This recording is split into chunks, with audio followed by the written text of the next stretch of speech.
Hello बच्चों, कैसे हैं आप सब। और आप सभी को बहुत बहुत प्यार भरा नमस्कार। और उम्मीद करता हूं कि आप सब बच्चे बहुत स्वस्थ होंगे, बहुत मस्त होंगे।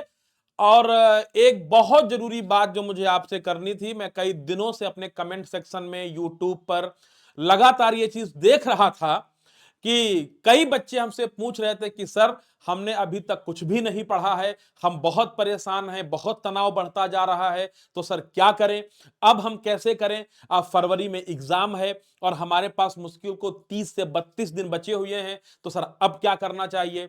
तो मुझे ऐसा लगा कि अलग अलग बताने से बेहतर है कि इस पर एक वीडियो बना दिया जाए।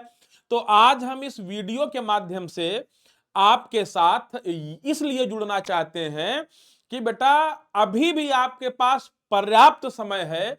अगर आप अभी भी परचम लहराना चाहते हो, मतलब अगर अभी भी आप 95% प्लस नंबर लाना चाहते हो, तो देर नहीं हुआ है। लेकिन हां, इस समय आपको एकदम सावधान हो जाने की जरूरत है और एक रणनीति के माध्यम से चलना होगा।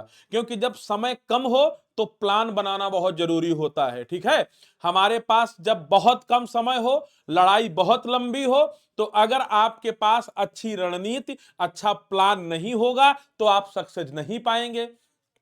इसके उलट अगर आपके पास एक सटीक रणनीति हो तो फिर आपको कोई हरा भी नहीं सकता। आप जो चाहते हैं वो कर सकते हैं। नेपोलियन ने क्या कहा था कि खेल बदलने के लिए, इतिहास बदलने के लिए एक पलक झपकने भर का समय काफी है। लेकिन रणनीति क्या है, यह डिपेंड करेगा कि आप अपने समय का सदुपयोग कैसे कर रहे हैं, किन चीजों के साथ आगे बढ़ रहे हैं। यह डिसाइड करेगा कि आप 95% पे जाओगे या फिर 0% पे जाओगे। यह सारा खेल है। तो मैंने कहा चलो, जब ये सारी बातें होनी ही है तो एक बार हम आपके साथ सारा डिस्कस कर लेते हैं कि कैसे हम इस लक्ष्य को प्राप्त कर सकते हैं। ये देखिए, कठिन तो है लेकिन नामुमकिन नहीं है। कठिन है, नामुमकिन नहीं है। और अगर नामुमकिन नहीं है तो किया जा सकता है। कैसे किया जा सकता है, चलो थोड़ा सा देखते हैं। जैसा कि आप देख रहे हैं कि इसमें लिखा हुआ है कि जनवरी से पढ़कर कैसे लाएं 95%। और यह बड़ा टॉप क्लास का सीक्रेट है जो मैं आपको बताना चाह रहा हूं। तो अब आपको डरना नहीं है, अब आपको लड़ना है। अब डरने की बारी खत्म, अब लड़ने का कार्यक्रम शुरू। और अगर लड़ गए ना अच्छी तरीके से, तो फिर आपका 95% क्या 96% डन है, कोई काटने वाला है ही नहीं। तो अब देखिए, सबसे पहली बात क्या है, जिंदगी में अगर कोई मुकाम हासिल करना चाहते हो तो समय की कीमत को समझो। अगर आज तुम समय को गुजार दोगे तो कल समय तुम्हें गुजार देगा। वक्त बहुत जरूरी चीज है।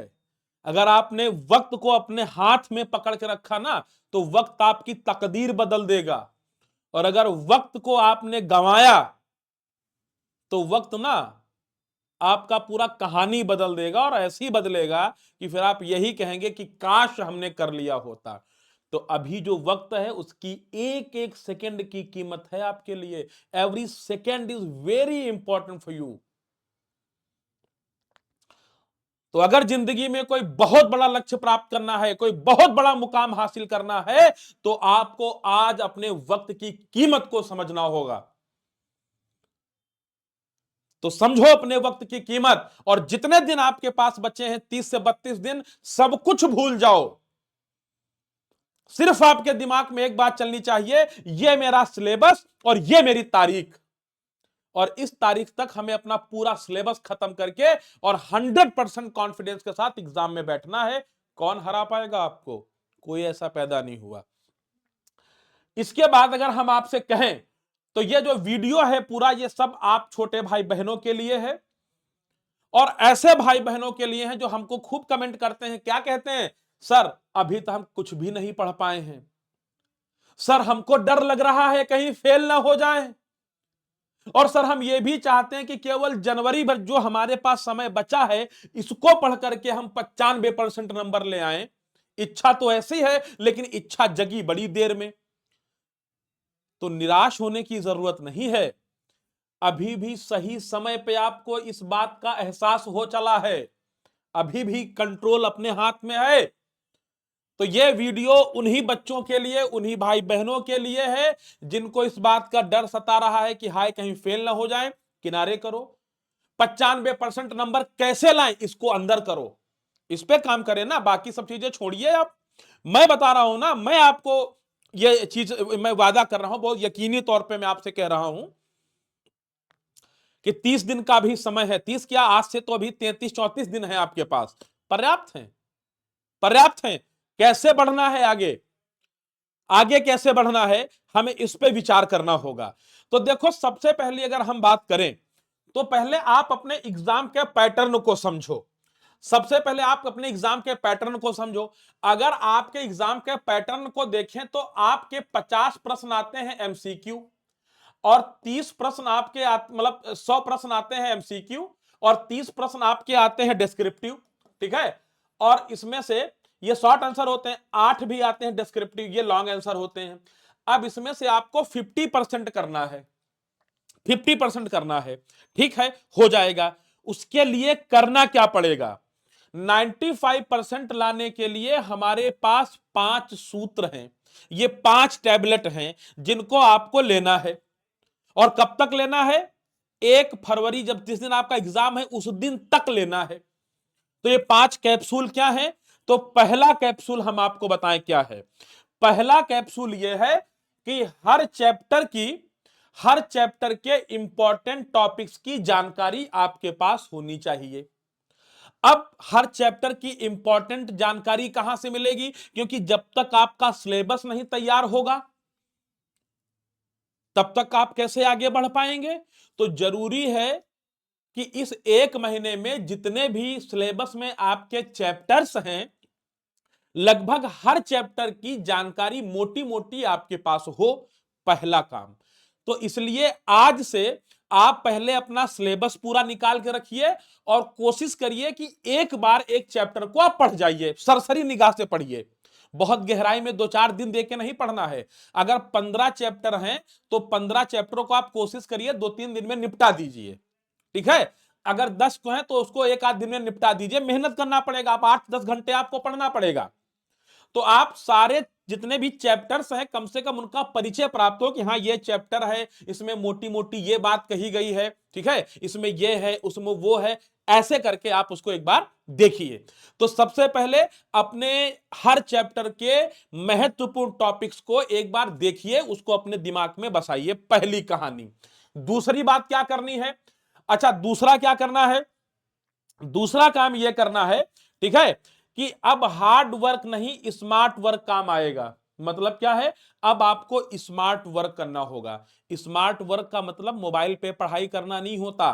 तो होता क्या है, तो मैं आपको बताऊं। पहला मंत्र आपको क्या है, पहला मंत्र आपके पास यह है कि आप अपना फुल सिलेबस तैयार करिए, देखिए। दूसरा, आपके पास पिछले साल के पूछे गए सारे प्रश्नों का एक संग्रह होना चाहिए, जिसको हम पीवाईक्यूज के नाम से जानते हैं। और जितने आप कम से कम 2015 के पेपर से पकड़ लीजिए, और 2015 के पेपर से लगा करके 2022 तक जितने भी पेपर हैं, ये आपको मुंहजबानी रटे होने चाहिए। क्या होने चाहिए, ये रटे होने चाहिए। साथ ही साथ इसमें जितने भी पीवाईक्यूज पूछे गए हैं, उन पीवाईक्यूज को आप अपनी कॉपी पे लिखिए, उनको पहले पढ़िए, फिर अपने शब्दों में लिखिए। लिखने की प्रैक्टिस आपको करनी होगी, और इसके लिए आप हमसे भी जुड़ सकते हैं, हम भी बहुत कुछ करा रहे हैं। ठीक है, आप हमसे जुड़ेंगे तो हम आपको लिखने की प्रैक्टिस, सारा सिलेबस कंप्लीट करवा रहे हैं, सब चीज है अपने पास। तो आपको पहले क्या करना है, टॉपिक को पढ़ना है, फिर उस टॉपिक से जितने भी पीवाईक्यूज आए हैं उन पीवाईक्यूज को कायदे से पढ़ना है और लिखना है। साथ ही साथ जो आपके एमसीक्यू हैं उनको भी हल करना है। क्लियर है। अच्छा, अगला क्या होगा, तो फिर आप ये कहेंगे सर उसमें जो दीर्घ उत्तरीय प्रश्न होंगे या लघु उत्तरीय प्रश्न होंगे कैसे याद करें। उनके लिए केवल एक ही उपाय है कि आप जो भी प्रश्न लिखो उसको पहले पढ़ लो, उसका उत्तर पढ़ लो। उत्तर पढ़ने के बाद अपने दिमाग में उसको बना लो और फिर कॉपी किताब कर दो बंद और कॉपी पे उसका अपने आप उत्तर लिखना शुरू करिए। देखिए आपको अपने आप याद हो जाएंगे। ज्यादा से ज्यादा लिखना ही याद करने की कुंजी है। तो ज्यादा से ज्यादा लिखना आपके लिए बहुत जरूरी है। और अगला मंत्र, तो मैं एक काम करता हूं कि कुछ चीजें मैं इस पे लिख देता हूं। देखो सबसे पहले क्या करना है आपको, सबसे पहले क्या करना है, सभी चैप्टर्स का परिचय लेना है। जितने भी हैं सभी चैप्टर के, सभी चैप्टर्स के क्या इंपॉर्टेंट टॉपिक्स, इंपॉर्टेंट टॉपिक्स आपको देखने हैं। ठीक है, देखने हैं, ठीक है, देखने हैं। और फिर क्या है कि जितने भी इनसे संबंधित पीवाईक्यू हैं, और पीवाईक्यू कब से कब तक, 2015 से लेकर के 2022 तक, इतना। तो इसमें क्या आप सारे जो है इसमें लॉन्ग आंसर देखेंगे, सारे शॉर्ट आंसर्स देखेंगे, और सारे जो है जो एमसीक्यू आए हैं वो सारे देखेंगे। अब जहां तक की बात है, आप कम से कम डेली 200 एमसीक्यू की प्रैक्टिस करेंगे। कितने, 200 एमसीक्यू की प्रैक्टिस करेंगे। कम से कम शॉर्ट आंसर आप डेली के बेसिस पे लिखेंगे 10, और लॉन्ग आंसर आप डेली के बेसिस पे लिखेंगे 3। तो आप डेली 3 लॉन्ग आंसर लिखेंगे, डेली 10 शॉर्ट आंसर लिखेंगे, और कम से कम 200 जो है एमसीक्यू की प्रैक्टिस आप डेली करेंगे आज से। देखिए कहानी कहां जाएगी। अच्छा, इसके बाद की बात बेटा क्या है आपकी, इसके बाद की बात है कि आपको लिखने पे बहुत ध्यान देना है, क्योंकि हैंडराइटिंग का बहुत खेल होता है। पता चला आप लिखे तो अच्छा है, लेकिन लिख के क्या आए हैं, कैसी भाषा में, वो एग्जामिनर पढ़ ही नहीं पाया। तो इसके लिए आपको अपने हैंड राइटिंग पे बहुत अच्छा काम करना पड़ेगा। और जब परीक्षा में बैठे तो परीक्षा में लिखने की एक अदा होती है। जब आप हेडिंग डालिए तो दूसरा कलम, जब आप उत्तर लिखिए तो दूसरा कलम, 2 कलम का प्रयोग करिए, एक नीला और एक काला। तो जो भी आप लिखिए, अगर कोई आपने सन लिखा है, कोई महत्वपूर्ण जगह लिखी है, कोई महत्वपूर्ण पॉइंट लिखा है, तो आप उसको अंडरलाइन कर दीजिएगा। ये लिखने की अदाएं होती हैं।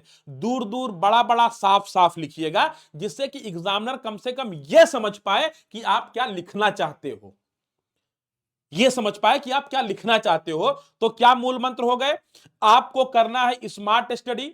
उसके लिए क्या करना होगा, सभी चैप्टर्स का आपको रिवीजन करना होगा एक बार में मोटा मोटा, ठीक है। और उस चैप्टरों से संबंधित जितने भी पीवाईक्यू हैं वो आपको रटे होने चाहिए। डेली कम से कम 10 पीवाईक्यू आपको प्रैक्टिस करने हैं शॉर्ट आंसर, डेली 3 पीवाईक्यू आपको लॉन्ग आंसर लिखने हैं, और कम से कम 200 ऑब्जेक्टिव टाइप जो एमसीक्यूज हैं वो आपको पढ़ने हैं। अब आप रटिए चाहे उनको पढ़िए, लेकिन आपके दिमाग में होने चाहिए, बस मुझे इतना चाहिए। और अब जब आप डेली 10 शॉर्ट आंसर लिखोगे, 3 लॉन्ग आंसर लिखोगे, तो अपनी राइटिंग पे थोड़ा काम कर लेना, राइटिंग अच्छी लिखना। पाई मात्रा की मैं कॉपी चेक करता हूं बच्चों की, तो मैं देखता हूं पाई मात्रा की गलती बहुत करते हैं। ये सब बहुत अपराध होते हैं एग्जाम में। क्लियर है बच्चों। तो ये 5 मूल मंत्र हैं, अगर आपने इन पर काम कर लिया तो मेरे हिसाब से 95% कोई बहुत बड़ी चीज नहीं है। अब देखो पढ़ने का सही तरीका क्या होता है, मैंने अभी बताया। सबसे पहला पूरा चैप्टर आप पढ़ो, पूरा चैप्टर पढ़ लो, ठीक है। सरसरी निगाह से एक चैप्टर पूरा आपने पढ़ा, फिर उस चैप्टर में अगर आपको कुछ लगे कि बहुत महत्वपूर्ण है तो आप उसको अंडरलाइन कर सकते हैं और उसके शॉर्ट नोट्स बना सकते हैं। अच्छा, छोटे छोटे नोट्स बनाने का फायदा क्या होता है, एग्जाम के समय अगर हमको 10 मिनट का भी समय मिल गया तो हम एक निगाह में कम से कम 10 चैप्टर रिवाइज कर जाएंगे। जैसे हम भी देते हैं पीसीएस या आईएएस का पेपर देते हैं, तो हम छोटे छोटे आंसर्स लिख लेते हैं, ठीक है। जब हम पेपर देने जाते हैं तो 2 घंटे पहले हम उसको एक बार पढ़ लेते हैं, तो हमारे दिमाग में चीजें तरोताजा हो जाती हैं, लिखने में आसानी होती है। तो आप सबसे पहले क्या करेंगे, अपना पूरा चैप्टर पढ़ेंगे और उसके साथ साथ छोटे छोटे नोट्स बनाएंगे। जैसे महात्मा गांधी का परिचय, 2 अक्टूबर 1869, पोरबंदर, असहयोग आंदोलन, भारत छोड़ो आंदोलन, सविनय अवज्ञा आंदोलन। अब इतने में आपने देखा कि गांधी जी का जन्म वहां हुआ था, गुजरात में हुआ था, ये आंदोलन चलाया, वो आंदोलन चलाया। 4-5 लाइनें लिख करके आप तिल का ताड़ बना सकते हो। ये होता है शॉर्ट नोट्स। तो आप शॉर्ट नोट्स बनाइए अपने। अच्छा, इसके बाद आप क्या कर सकते हैं, जो आप चैप्टर पढ़े हैं, मैंने अभी बताया, जो चैप्टर आपने पढ़ा उसके जितने भी पीवाईक्यू हैं, लिखने वाले, एमसीक्यू वाले, सारे पीवाईक्यूज की आप प्रैक्टिस करिए, एक भी पीवाईक्यूज चैप्टर से छूटना नहीं चाहिए। कम से कम 2015 से 2022 तक का तो कम से कम नहीं छूटना चाहिए। 2023 तक का मान लेते हैं, 2023 में भी पेपर हुआ होगा ना, 2023 तक का नहीं छूटना चाहिए। क्लियर है? अच्छा, इसके बाद क्या है, पीवाईक्यू को 60 नोट्स के नीचे नोट कर लें। अच्छा, एक कमाल की बात क्या, जैसे मान लेते हैं आपने गांधी जी से संबंधित कोई 60 नोट्स बनाया और आप पीवाईक्यू देखिए, अगर कोई पीवाईक्यू पूछा गया है, लॉन्ग आंसर है तो उसको लिख लीजिए नीचे, शॉर्ट क्वेश्चन पूछा गया वो भी उस चैप्टर के नीचे लिख लीजिए। इससे क्या होगा, हर चैप्टर के अलग अलग नोट्स और उस नोट से संबंधित सारे पीवाईक्यू आपके अलग अलग हो जाएंगे।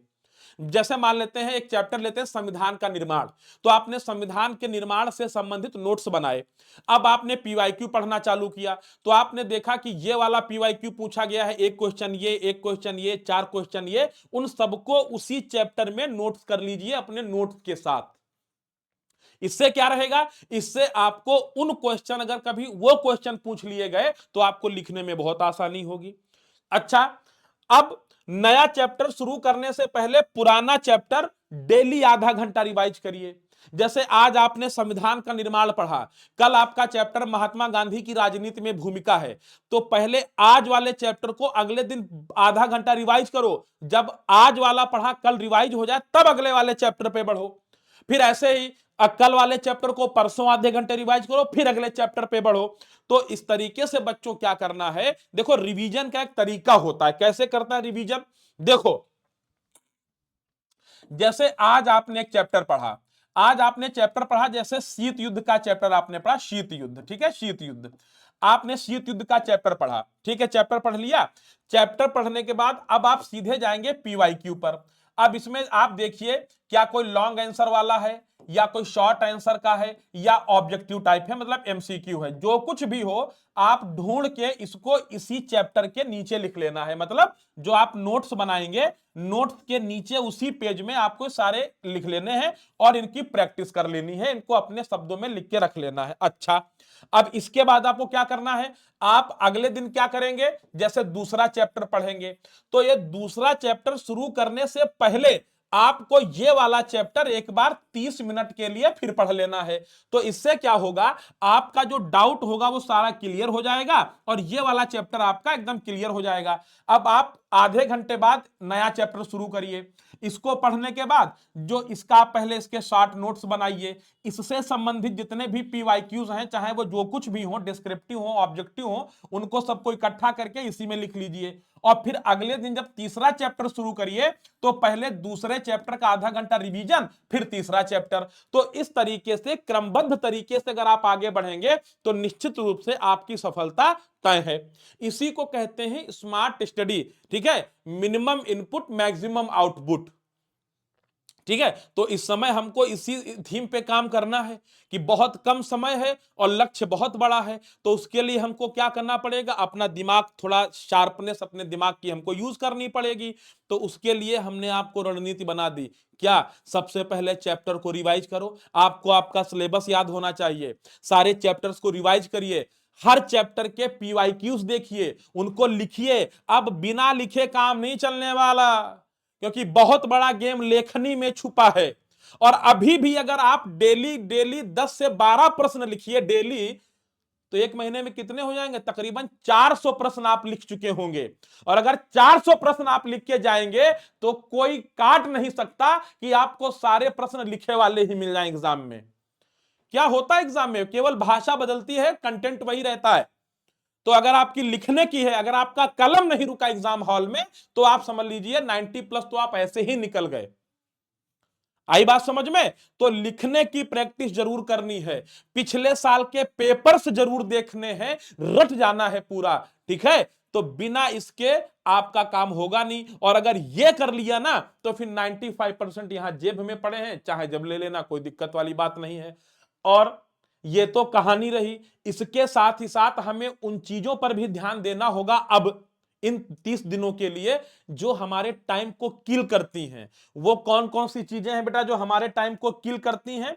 वो चीजें ये हैं, अगर सावधानी हटी दुर्घटना घटी। आप अपनी चैटिंग को तो बिल्कुल रोक दीजिएगा, और अगर संभव हो तो व्हाट्सएप को अपना डीएक्टिवेट कर दीजिए। जो आप व्हाट्सएप चलाते हैं, इंस्टाग्राम चलाते हैं या स्नैपचैट चलाते हैं या जो भी सोशल साइट का आप यूज करते हैं, ठीक है, अभी मुझे ऐसा लग रहा है कि सोशल साइट्स का कोई खास उपयोग आपकी तैयारी में है नहीं, सिवाय बर्बादी के। तो जितनी भी सोशल साइट्स आप चलाते हैं उनको बंद कर दीजिए 30 दिनों के लिए। उसके बाद फिर आपके लिए मैदान खाली है, जो करना है करिए। अगर इन 30 दिनों में आपने सब कुछ भूल करके अपने लिए कुछ दिन निकाल लिए ना, तो ये आपकी पूरी जिंदगी भर पे करेगा। तो अगर जो रणनीति मैंने आपको बताई, अच्छी लेखनी होनी चाहिए, सभी चैप्टर का रिवीजन होना चाहिए, आप सभी शॉर्ट नोट्स बना लीजिए, कम से कम 10 साल के पीवाईक्यूज देख डालिए, लिखने की डेली प्रैक्टिस करिए, खूब लिखिए, खूब लिखिए, सोशल साइट से दूरी बना लीजिए, अच्छा खाना खाइए, पूरी नींद लीजिए। आप देखिए आपको कोई 95% से नीचे नहीं ला पाएगा। तो बच्चों, उम्मीद करता हूं कि आपको हमारी रणनीति बहुत पसंद आई होगी, और अगर आप इस रणनीति पे बढ़ोगे तो कोई आपको पीछे नहीं कर पाएगा। वरना फिर आखिर में वही मैं कहता हूं कि आपका पैर है, आपकी कुल्हाड़ी है, जैसा चाहो वैसा चलाओ। मेरी जिम्मेदारी यह है कि मैं आपको बताऊं कि पैर पे कुल्हाड़ी नहीं, पैर को आगे बढ़ाओ तो भविष्य मिल जाएगा। शेष आप जैसा उचित समझें। समय अभी भी है, अगर चेत गए तो 0 से 95%, और अगर अगर अगर असावधानी किए, अगर सावधानी हटी तो फिर 0 के 0% पे ही रह जाओगे। आगे निर्णय आपका। नमस्कार, धन्यवाद, जय हिंद, जय भारत।